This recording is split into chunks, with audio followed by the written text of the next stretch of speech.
King Charles just took Camilla's crown and handed it to Catherine, completely surprising everyone. Sources say that Catherine, Princess of Wales, has just been given royal power that caught Camilla off guard, and Camilla's last request was reportedly ignored without any discussion. The big question is, what exactly did Camilla ask that led to such a hard no? And did King Charles secretly give his wife's title to his daughter-in-law? Join us as we uncover the truth behind this sudden royal twist. The Queen who was never really wanted. If anyone wants to know why the palace is currently a disaster, just look at the fine print from 2005. Camilla was never supposed to be queen. This wasn't some hidden secret. It was the actual deal they made just to get people to stop booing. When she and Charles had that depressing little civil ceremony, the one his own mother didn't even bother to attend.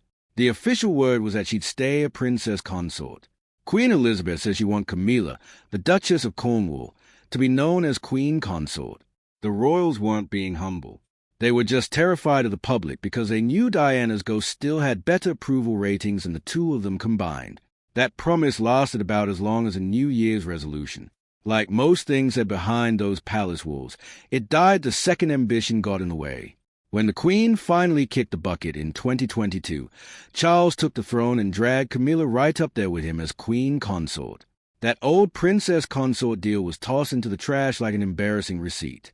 The palace acted like this was always a plan, while everyone else saw it for what it was, a classic bait and switch. After years of being the most hated woman in Britain and playing the villain in Diana's tragedy, she got the crown anyway. It turns out that if you just hang around long enough, the monarchy will eventually rewrite the rules just to keep the furniture looking tidy.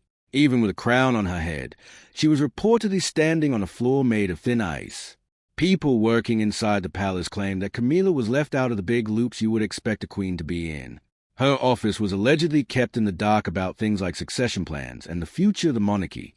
When it came to deciding which charities to support or who would be the face of the brand, the decisions often skipped her desk entirely. She got the fancy title, but the actual keys to the kingdom were still hidden in a drawer she couldn't reach. It seems the royals are perfectly fine with her wearing the jewelry as long as she stays away from the steering wheel. The relationship with Catherine was sold to the public as a cozy friendship, but the reality behind closed doors was allegedly just a cold professional contract. These two women lived in completely different worlds. They were polite when they had to be in the same room, but they weren't exactly grabbing coffee and gossiping.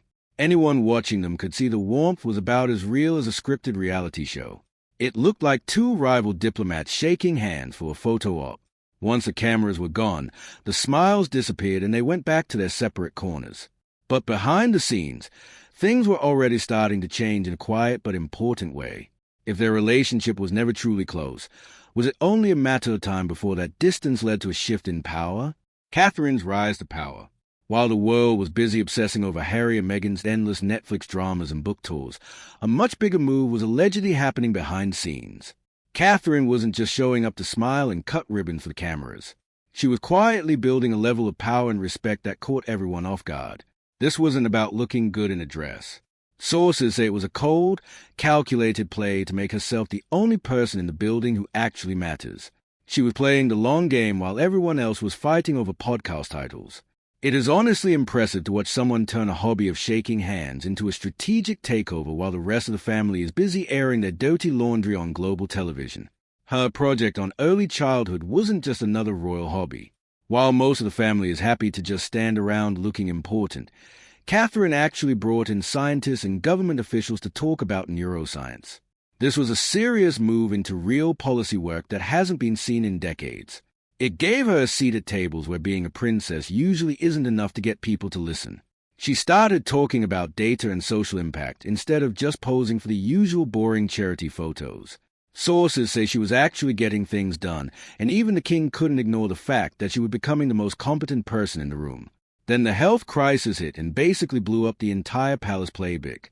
In early 2024, the news dropped that Catherine had cancer after some abdominal surgery. I underwent major abdominal surgery in London, and at the time, it was thought that my condition was non-cancerous. It felt like a bomb went off. The world didn't just give the usual polite nod. The reaction was massive and actually felt real. For a lot of people, it was the first time they felt that raw connection to a royal since Diana died. We have reports from Paris. The Diana, Princess of Wales, has been killed in a car accident. People were genuinely crying and piling up flowers outside Kensington Palace without being told to. It wasn't some PR stunt or managed media moment. It just happened because people actually liked her, which is a rare feat for a family that usually feels like a collection of wax figures.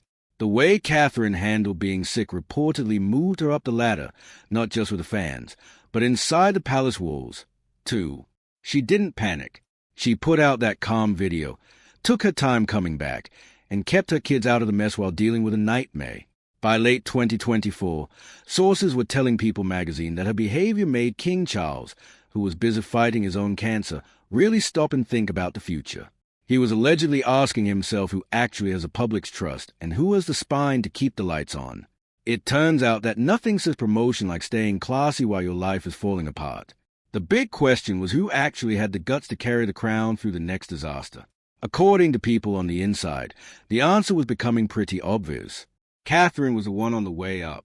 Camilla reportedly started to feel the shift, like that weird feeling in the air right before a storm hits. It wasn't one big blowout or a specific argument. It was just a change in the vibe. Suddenly, advisors weren't lining up to talk to her anymore, and the important questions started being sent to someone else's office. But while Camilla was still trying to hold her ground, the palace itself was already moving in a different direction. If everything is taken away from her, was this the beginning of a full transfer of power? The alleged transfer of royal authority. By the spring of 2025, the rumors had become headlines about a massive internal shakeup. Major outlets were reporting that King Charles was officially moving the heavy lifting from Camilla's desk over to Catherine's. We aren't talking about a few extra charity walks or swapping lunch dates. This was a deliberate move to strip Camilla of her institutional power and hand it to the daughter-in-law. People who get paid to watch the royals were actually worried because this didn't look like a temporary fix. It looked like a permanent demotion. The king was essentially rearranging the deck chairs and Camilla's chair was being moved further away from a captain's table. The real gut punch in this whole shuffle was how they handled the patronages. In the royal world, these aren't just hobbies. They are the only reason these people have a job. Owning a big patronage is like owning stock in the family business. Several of the most important ones dealing with the arts, books, and hospitals were allegedly snatched from Camilla and handed to Catherine. These were projects Camilla spent decades building up. Losing them wasn't just a calendar change. It was a total erasure of her work. The palace basically deleted her career and gave the password to Catherine. Beyond the patronages, sources reported a second and arguably more significant shift in the distribution of access, where previously Catherine's engagement with the king's senior advisory networks had been carefully mediated through formal channels, as is normal protocol for a Princess of Wales who has not yet ascended. She was now reportedly being included in conversations that would previously have remained the exclusive preserve of Charles and Camilla. The advisory circles around the king were allegedly beginning to expand in one direction only toward Catherine and by extension toward William. The implication of this shift was one that every experienced palace observer understood perfectly. The king was allegedly repositioning his daughter-in-law not as a future asset, but as a present one. None of this was officially acknowledged by Buckingham Palace. Royal communications do not operate through transparency. The palace does not issue press releases announcing internal power shifts. It does not hold press conferences to explain the redistribution of patronage. It communicates through the quiet language of institutional action through what happens rather than what is said and what was allegedly happening. The cumulative pattern of evidence was telling a story that royal correspondents who had spent decades learning to read that language found increasingly difficult to attribute to coincidence. According to sources, Camilla was observing everything that was happening, and she wasn't just sitting quietly. Beneath a calm and dignified appearance, which she had worked hard to maintain, something was brewing. A reaction was on its way, and when it happened, it would reportedly be the most important decision she had made since her wedding day at Windsor. The rejection that shook the palace. This is where the mask really slipped. According to Angela Levin, who basically lives in the king's pockets, Camilla finally snapped and demanded a written guarantee. She wasn't asking for a nice birthday card. She allegedly wanted it in writing that her rank, her remaining jobs, and her status wouldn't be touched. She wanted protection from Catherine's rise and any future shifts in public opinion. It was a royal version of a prenup delivered right when the family was already falling apart. Insiders called it an ultimatum wrapped in polite language, which is just a fancy way of saying she held a knife to the king's throat and called it a request. Camilla basically wanted a signed contract to prove she still mattered. She didn't just want a pinky swear. She wanted it in the rule book. But when she asked, the answer was a hard no. It wasn't a screaming match in a hallway. It was just a cold professional get lost. The king's team basically told her that the monarchy needs to stay flexible. That is code for we need to follow the person that people actually like. They argued that a written deal would tie their hands when public moods change or when the next person in line needs to take over. They even had the nerve to say that denying her request was for her own good. It is the ultimate corporate move, firing someone's ego while claiming it's the company's health. The translation of that fancy rejection was simple.